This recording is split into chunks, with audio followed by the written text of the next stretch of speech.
The more that you can sit in discomfort without needing to fix it, the better human you will become and the better parent you will become. Welcome to the Connect Method Parenting Podcast, where correction is out, connection is in, and your kids want to listen to you. I'm Andy Martineau, creator of Connect Method Parenting, here to help you stay calm, confident, and connected no matter what. Hello, my friends. Welcome back. Today we're talking about embodying emotions, not just feeling them, not just allowing them, but the experience of letting them live fully inside of you while simultaneously creating from the end in mind. And I have to tell you, some of the stories I'm going to share are new and fresh and raw. I cannot wait to share them with you in a way that will really serve you, because I know that the more that I embody my emotions, the more that you embody your emotions, the more you're going to be able to be present with your kids. You're going to be able to be present and productive with yourself, with the passions you have in your life. The more that you can sit in discomfort without needing to fix it, the better human you will become and the better parent you will become. So grab something warm and soothing on this cold winter day. At least it feels cold and wintry to me right now, but grab something, get cozy. And I am going to share 10 lessons that I have learned about embodying emotions, complete with some stories that I think they're at least going to entertain you. I don't know if they'll blow your mind, but they're going to entertain you. So the first lesson I want to call out is that embodying emotions means that you are both in the emotional experience while simultaneously you're creating what you want in your life from the end. So let me share an example with you. I'm going to tell you a story that happened on Saturday, so just a couple of days ago, and how I stepped into this, how I experienced this yet again. So on Saturday, I woke up at 6 a.m. I was scheduled to go to a Pilates class, but instead, I ended up driving my son Cooper's friend Jeremy home. He lives 2 hours away from us. And let me tell you about Jeremy for a second, because he's amazing. Jeremy is legally blind, and he has a master's in, I don't know the exact degree, but some musical degree. And he learns to play a song by sound because his vision won't allow him to read the music. He's amazing. He had come down on the train 2 hours long to take lessons from our favorite teacher. She is absolutely brilliant. She's taught all my kids. I love her. And Cooper is taking lessons from her again. He's learning Rachmaninoff's Second Piano Concerto, which if you don't know that piece, go listen to it. Go pull it up on Spotify or Apple Music or Amazon Music, wherever you listen to music, YouTube Music. It's amazing. It's beautiful. There's 3 movements, and he is determined to learn it. So it's intense. It's a very challenging piece. And so he's taking lessons from his old teacher, and Jeremy is also taking lessons from this teacher now. So Jeremy rode down on the train, and the original plan was he would just ride back on the train the same day, 2 hours down, 2 hours back, with a lesson in between. However, there were major delays on the train. I don't know what was going on. They were having problems, and he wasn't going to be able to get back up to his home in time to have it make any sense. So he ended up sleeping at our house. But in the middle of the night, he got really sick. So I woke up to go to Pilates, but I could tell he was just in so much pain and he was so uncomfortable. I said, let me just drive you home. And I love that I got to do that. I love that I had the time. I love that it worked out perfectly. And I got him home so he could sleep in his own bed. We all know how much more comfortable we are sleeping in our own bed. But here's where it gets interesting. So a couple years ago, we sold all of our gas cars and have a couple of Teslas now. And I was driving our blue Tesla. We call her Luna because she's blue like the blue moon. And I had just dropped Jeremy off. It was about 9:30 in the morning, somewhere around there, because it took us a little bit to get out the door. So it was about a 2 hour, well, it probably took me 2.5 hours because I had to charge one time on the way up. So I dropped him off, and I had assumed, and Jeremy had affirmed, that there were chargers in the city. It's not a huge city, but it's not a little city. So I hadn't double checked. So I look down at the display and it says I'm at, I think, 27%. No big deal. I've driven Luna to California, to Montana, to Arizona, trips 10 plus hours long with no problems. And this is a medium-sized city, so there should be chargers everywhere. And that was true and not true. There were no superchargers in his city. I was really surprised, but there were none. There were slow Tesla chargers and there were alternative smart car chargers. There was a supercharger that was 26 miles away. And according to Luna, if I drove there, I'd arrive at 8%. However, I was hesitant to do this because there was a trip where I was coming back from Arizona and Luna told me I'd arrive at my next charging station at 20%, but I ended up getting there at 8%. So I was a little spooked to have that little leeway in case something went wrong. Then I thought, no biggie. I'll just use my adapter and charge at a non-Tesla charger. So I was totally feeling confident and good. But you guys, I open up the back of the car where the adapters are supposed to be. I've seen them there before and they weren't there. I looked in the trunk. I looked in the frunk. That's what they call the front. I looked under the seats. I looked in the compartments between the seats, everywhere they could possibly be, and I couldn't find them. And I realized we must have taken them out when we were deep cleaning the car and they didn't get put back in. So again, I'm not stressed. I'm like, I'll just go to the slow Tesla charger. It might take me a little while, but I'll at least get charged enough so I can go to the fast one and not be at 8% when I get there. Because I just wanted to play it safe. So I get to this random parking garage feeling relieved and I go to plug it in and there is no power to the charger. And now I've wasted more battery getting to the slow charger. So now Luna's saying, you're only going to be at 7% when you get to the fast charger. So I call my husband in a panic and I start doing a bit of spiraling, you could say. I'm feeling the emotions come up in my body. And my mind is saying, you're going to get stranded in the middle of nowhere with a dead battery. And I can feel the emotions rising and the fear is really, really present because what do you even do if your Tesla dies? Can people come help you? Do you have to tow it? I have no idea. But then, and here's where the lesson comes in, I'm talking to my husband and he's reassuring me that I can make it. Even if I have to go super slow, I can make it. I'm like, oh, okay, I'll just go super slow if I need to, which I did go very, very slow. In fact, if I could pull off the side, I'd let cars pass me. I just went slow. And in the moment when we were talking about it, I took a breath and I thought, okay, I can do this. Now, the hesitation also was that the drive was over this mountain range. So it was 26 miles away. It was going to take me about 25 minutes to get there, something like that.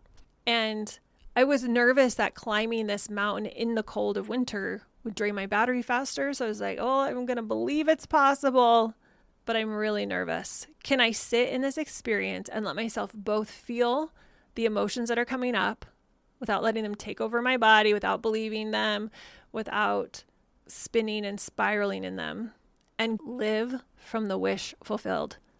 Which leads me to lesson 2, that there are powerful questions that we can ask ourselves that will change everything for us. And they're going to be slightly different in different situations, but asking powerful questions can change everything. So I was sitting there in my car and I was trying to be present with myself. And I asked myself, how is this the perfect moment for me? How is this exactly what I need to help me live for my grandest and most fullest expression of myself? And you guys, suddenly I can feel myself getting excited. I'm excited about trying to make it over the mountains to this charger and just seeing what happens, being with myself. Now, I'm going to pause for a second in the story and I'm going to call out what you might be thinking. This is a trivial story. It's not life or death. It's not some huge, epic story. And that's exactly why I'm telling it to you. Because every story, every situation in our life matters. Everything that we're experiencing can help us become a greater and grander and more authentic version of ourselves. And I don't want to miss out on any experience that can help take me a little bit more inside, that can help a little bit more of me come out. So yeah, having the Tesla run out of batteries on my way to the charger is not a catastrophic event. I would survive. However, in that moment, it brought up a ton of negative emotions, a lot of discomfort, And anytime that happens, it's the perfect moment to lean in and say, I'm here for it.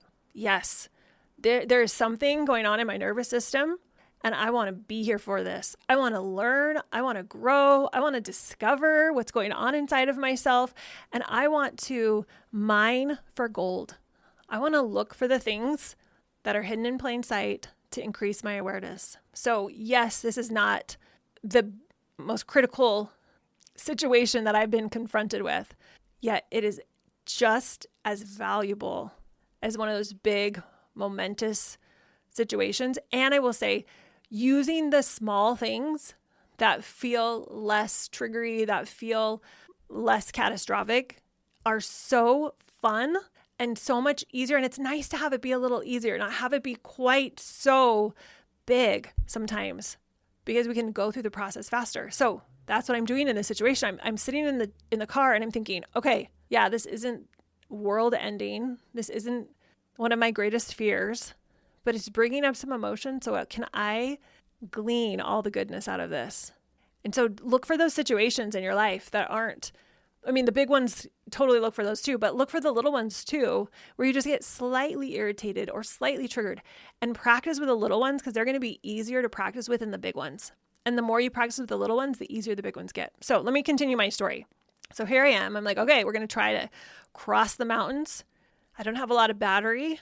We're going to see how this goes. I'm going to have to go slow. People are going to get annoyed with me because I'm not going as fast as they might want to go.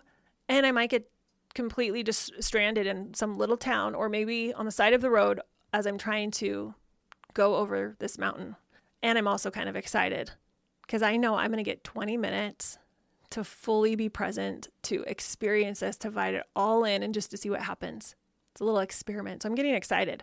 So I turn off everything because I don't want anything to distract me from this experience, and I start driving. And for the 25-ish minutes it took me, I keep telling myself that I am committed to sitting in these emotions, to letting them be there, letting them move through.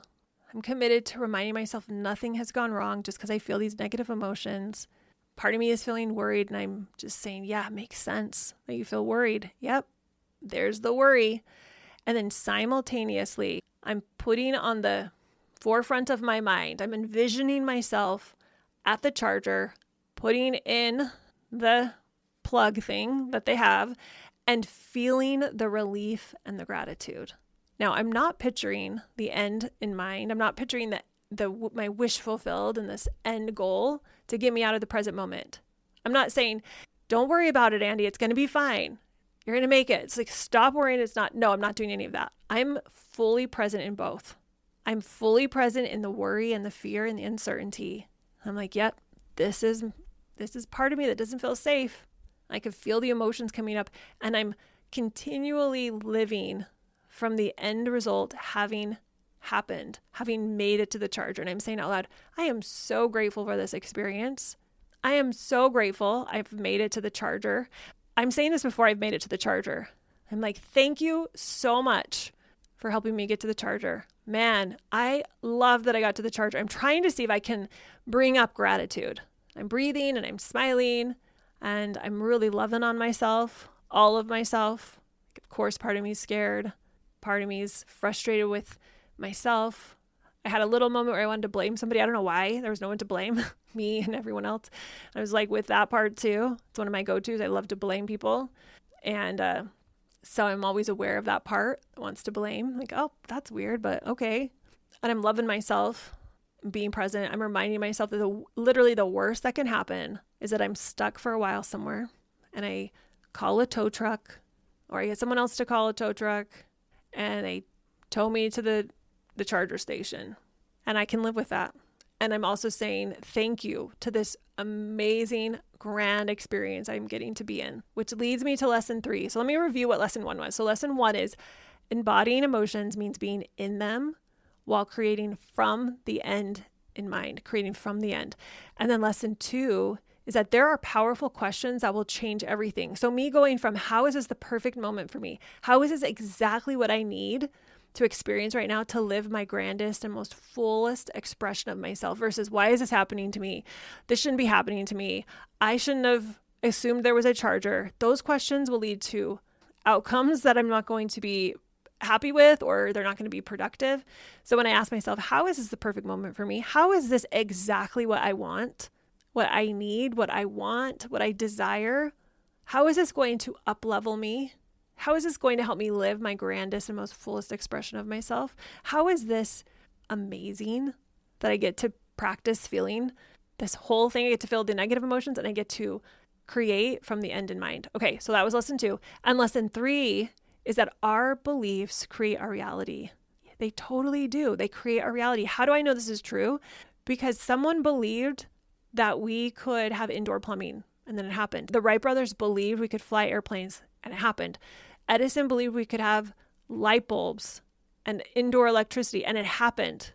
So if that is the truth for them, that is the truth for us. Our beliefs create our reality. If I feel and believe a certain way about my child, about myself, about my wardrobe, about my capacity, that is going to be my reality. I think Henry Ford said, whether you think you can or you think you can't, either way you'll be right. Something like that. Paraphrasing there. And I love that because that is so true. What we think is what we create. So one of the craziest things that happened was as I got closer to the charging station, I wasn't at the 7% that Luna had said I would be at when I started. I was at 9%. I got there at 9%. Isn't that so wild? It's so fun. You guys, because of how I drove, and I don't know, because of other reasons, I have no idea how I increased it by 2%, but I created the reality where I got to the charging station at 9%. And the beliefs I was having as I was driving there allowed me to have the most beautiful experience of being present to my reality and to the beliefs and the questions and the emotions that were coming up for me. And I was able to embody all of it, to integrate all of it, to assimilate it. You could say alchemize it, to transform the experience into something that truly helped me become a better human. And this is what embodying emotions looks like. It's not avoiding the negative ones. It's not positive thinking to bypass what's real. It's sitting in the full human experience while simultaneously creating from the end in mind, not towards the end, but from the end. We talked a lot about this in the 2026 planning session that I just had like last week. This idea of from the end, from the wish fulfilled. So that's lesson 3, that our beliefs create our reality. Lesson 4, every experience is an opportunity. So I get to the charger and I'm going to have to stay there. I don't know, it was close to 45 minutes to an hour before I could leave because I decided to charge it enough so that I could just get all the rest of the way home. And so I'm sitting there for quite a long time. And I noticed that I have a message from my dear friend, Rebecca on Voxer. She's also doing this work. She is amazing. And she starts telling me about something she just experienced in her life. And she basically did what I was just describing to you, but 10 times greater, like in a much more charged situation. It was around her marriage, and the results she created were just incredible. She had sat with the emotions that came up and she had processed them, and she'd had a really beautiful awareness around who she wanted to be and what she wanted to create. And it was just incredible. And I wish I could go into all the details. I actually said, Rebecca, I would love for you to come share this on the podcast. So if she is able to do that and feels comfortable doing that, we'll talk about that in more depth. But I just want you to know that this is powerful work that is available for us to integrate no matter what we are coming across in our life. So I respond back to Rebecca and I'm like, Rebecca, you just hit a home run and I'm so proud of you. And I go into this whole baseball analogy thing for some reason. And then I'm like, and I just caught a grounder, not as big, but still valuable, because I just had this whole Tesla crossing the mountain experience, thinking I was going to get stranded, and embodied it in the way that was available for me in that experience. But she had this big, huge experience. Oh, it had taken over a week plus for her to go through it all, but the outcome was incredible. And we started talking about the value of not letting any opportunity get wasted. I mean, you can't really miss a moment. You can't really waste a moment because we're all doing the best we can. But what I'm talking about is how to lean in even more to every experience we possibly can, to embody and process our emotions, to consciously create more potential within ourselves so that we can tap more and more into the full expression of ourselves. So we start geeking out on this, and it was so fun, which leads me to lesson 5. We're not becoming someone new. We're remembering who we are. So then my friend Elizabeth pops in the Voxer conversation, another dear friend of mine. She's listened to Rebecca talk about her thing, me talk about my thing, and then she chimes in with this gold wisdom. It's so good. And she says, oh, girls, this has got me thinking about how we have amazing capacity, which is we just dip into it and out of it. So it's not about becoming someone new. It's more about remembering the greatness within us. And it's about remembering how to bring more and more of that out. And when we get in our own way of our greatness, when we stop ourselves from really opening up to more love, more compassion, more abundance, whether that's in relationships or finances or things at work, things we're passionate about, whatever it is. And I was like, yes, that's so good. And this is why you'll hear me say things like, it's not about becoming someone better. It's about remembering who you really are and shaking off all of the layers that prevent you from tapping into your full potential.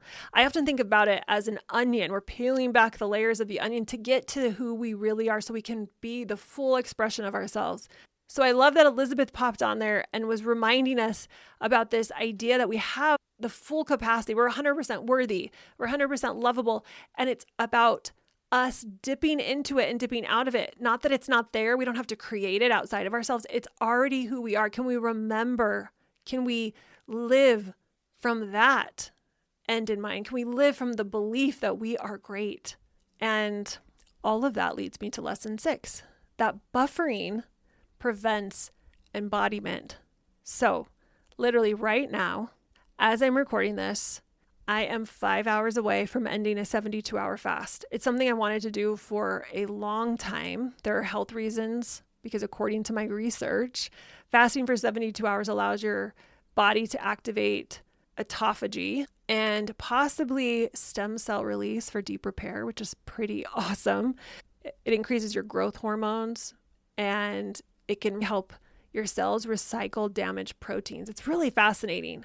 But here's what I've discovered and how I've tried to use this experience, not only as a physical reset, but as an emotional reset. So first off, I decided I'd lead into the entire experience of this and not buffer by turning on television or cleaning or whatever that I usually do to buffer, to avoid my emotions and to just help the time pass faster.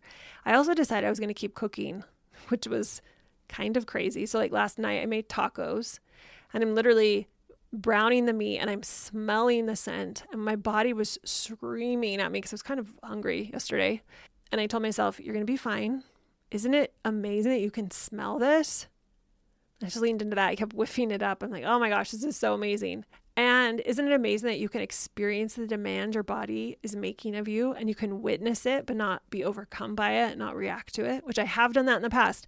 I've been on a mission to fast for a few days and I'll be making the food. I'm like, nah, I just got to eat this. I just got to eat this. So there I was last night, just browning the meat and using the smell of the food to pull me more into myself and to pull me more into the experience, which is something I haven't done instead of deciding to eat and aborting the fast, which is totally fine too. I love myself for all the times I've jumped out of the fast, which leads me to lesson 7. Past failures inform future success, but they don't define us. So believe me, this was not my first attempt, like I said, to do the 3-day fast. I have tried so many times, at least 3 times in the last 6 months. And I usually will tell my family, like, I'm going to fast, and then I don't. So when I let everybody know on Saturday, well, I think I told them on Sunday that I was doing it again. My 18-year-old Brea said, Mom, there is no way you can do this. And I totally get why she said that. And it makes so much sense. And I said to her, I get why you're saying that. And I guess we'll see. And I let her comment just sink in. She doubts me, which makes total sense. And there's part of me that doubts me. I don't know if I'm going to be able to do it. And I just sat with the discomfort of, I don't know, well, guess we will see. And I allowed myself to just sit there in that comment and to sit there in my own doubt. And I didn't want to make her wrong. I didn't want to get defensive. I didn't know if I was going to be able to do it for sure at the time. And there's something about the energy of saying, okay, yeah, I haven't made it before. I'm not going to get defensive. I'm not going to be frustrated that she's saying that. She gets to have her opinions, and I think they are well-founded. And I'm going to allow everything I've learned as I've attempted it 3 previous times to help me do a little bit better this time. And we'll see, maybe I'm going to be able to do it. There was a little bit of me that said, oh, now I even want to do it more because I want to show my kids that I follow through. I want to show them that sometimes we don't follow through, but that doesn't mean we can't eventually follow through. And I wanted to prove that to me too. So that happened, which was perfect. And I was able to, again, use my past failures to inform me and to help me be successful this time. So lesson 8, it's about the experience, not getting through it. And this is something that really changed this time. Before, I've wanted to do it to prove something to myself, to fix something that was broken. And this time, the reason I did it was because I wanted to have the experience. I wanted to be more present with myself. I wanted to give myself the opportunity to have a lot of negative emotions. I knew that I used food as a way to feel better, to avoid things. I knew I was eating because I was bored, and I knew it would be very uncomfortable. And I was excited about that. I was like, yes, I want to be uncomfortable. I want to invite it in. I want to create the experience on purpose just to see, to blow my own mind. I don't want to be the same person this year that I was last year. So I had just had the Tesla experience on Saturday, and it was so fun to lean full throttle into that experience. And I thought, okay, let's do it again. But this time I'm going to create the experience on purpose. I'm going to intentionally make it happen. I'm not going to wait for it to happen. I'm going to make it happen. And I thought it'd be so fun to have another embodiment experiment. The worst thing that could happen was that I would fail. And I had failed in the past and I hadn't died. I knew I could handle it. So I was like, game on. So lesson 9, presence is the practice. Okay, I paused in the middle of making this episode because remember when I started, I said it was 5 hours for hitting my 72-hour mark. So I paused after writing the first part, and now I'm back and I've eaten. I've had food, which was amazing and super chill. I couldn't actually eat what my family ate, which was this delicious gnocchi feta tomato dish that we love with sourdough bread and a salad. It was awesome. But I did a little research, and it said if you dive into those kinds of food right after a 3-day fast, you're going to be sick. So I ate 2 hard-boiled eggs, an avocado, and some berries with cream. And I've got to tell you, the food was good. It really was. But what was even better was I had announced to everybody, hey, I did it.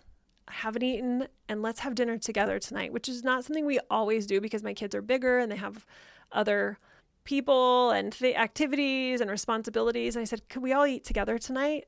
And they were like, yeah. So I set the table, I put candles in it, I dimmed all the lights, and we had this beautiful meal together. And we started just a little bit before I was going to hit my 72-hour mark. It was at 6 p.m. was when my 72-hour mark was going to be hit. And so we talked for a minute, and then we had the meal. They had salad to begin with and bread. We were waiting for the dish to be done, and I ate my eggs and avocado. Being present with my people, knowing they're growing up and they're going to be moving on before I know it, was such a gift. And yeah, the food was good, but it wasn't as delicious as I thought it was going to be. I need to unpack so many levels of this experience with you all. Maybe I'll do that in future episodes, but just the uncoupling of so many emotions that were tied to food happened over the last 3 days. I can't even believe all the things that happened. And by the end, I wanted to eat because I didn't want to go another day, but I could have gone another day. I wasn't even hungry, but for health reasons, I'm like, it's probably good if I go ahead and eat. So I wanted to eat, and that was awesome. But it was like I already knew I was going to get there.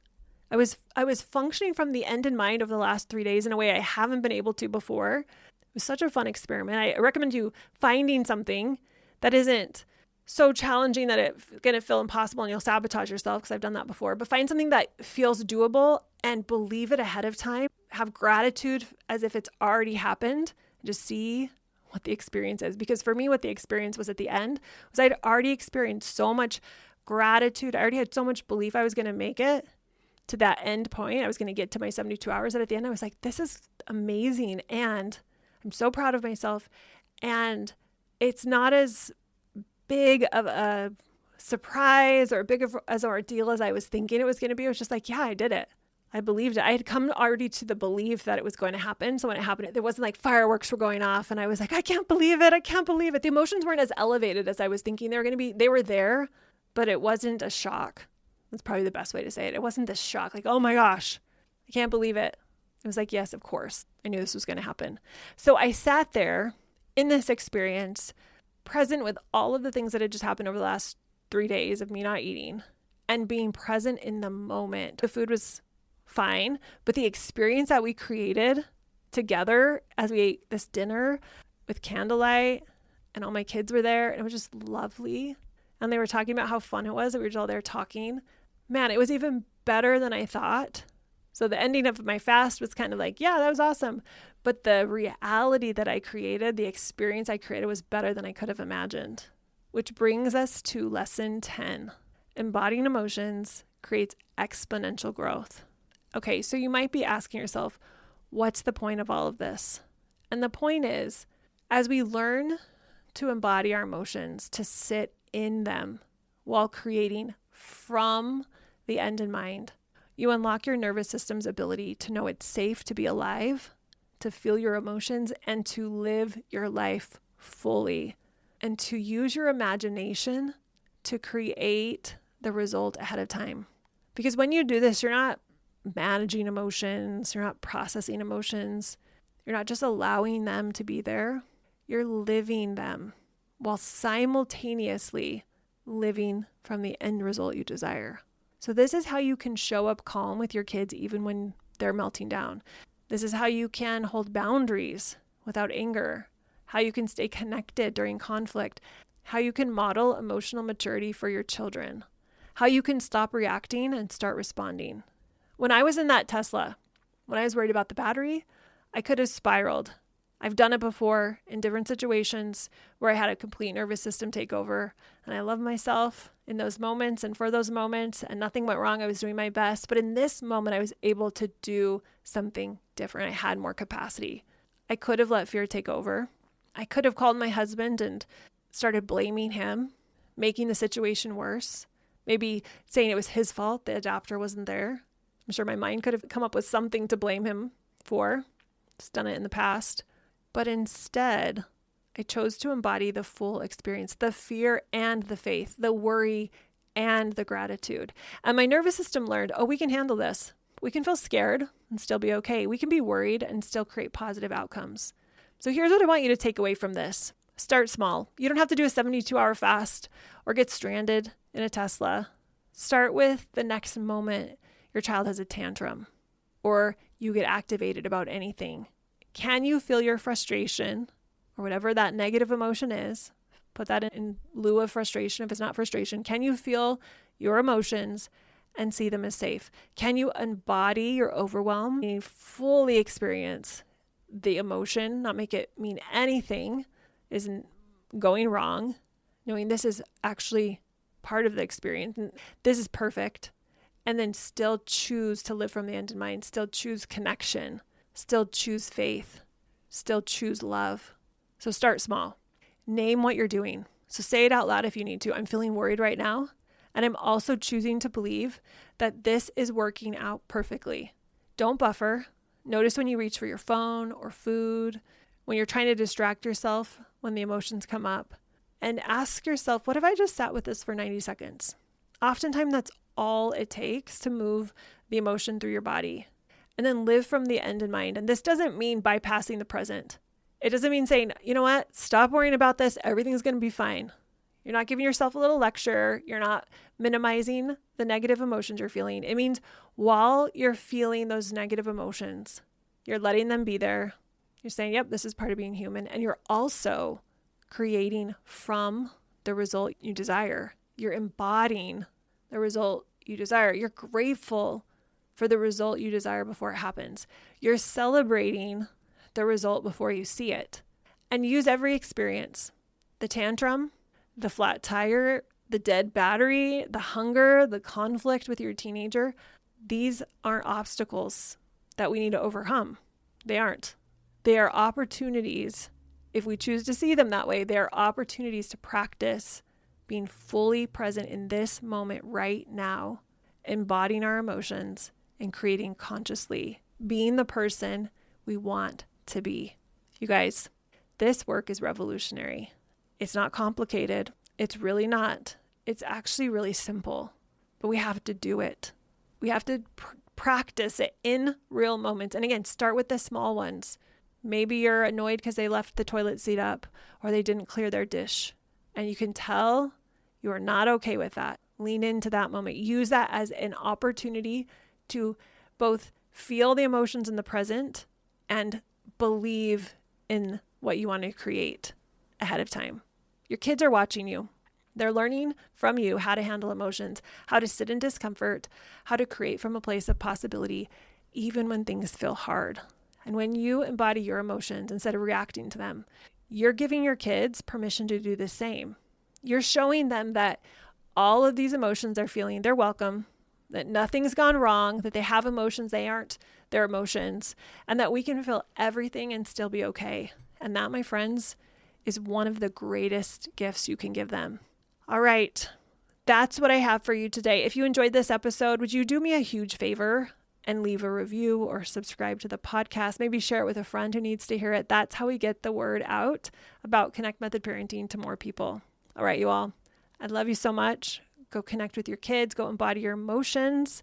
Go create something amazing out of thin air. I'll talk to you next time. Bye, everyone.